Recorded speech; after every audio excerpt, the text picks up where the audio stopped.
વલસાડમાં બાઇક ચોરી કરનાર બે ઝડપાયા, 5 ગુનાનો ભેદ ઉકેલાયો। વલસાડ રેલવે પોલીસને વાહન ચોરીના ગુનાનો ભેદ ઉકેલવામાં મોટી સફળતા મળી છે।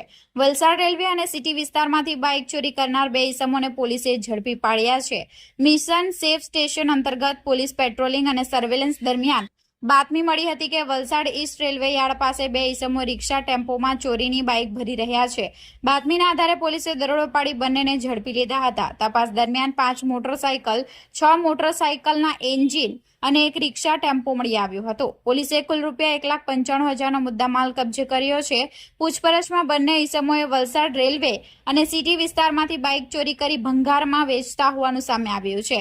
પકડાયેલા આરોપીઓમાં દિનેશભાઈ પોપટભાઈ પ્રજાપતિ અને નંદલાલ સતીશભાઈ ગુપ્તાનો સમાવેશ થાય છે।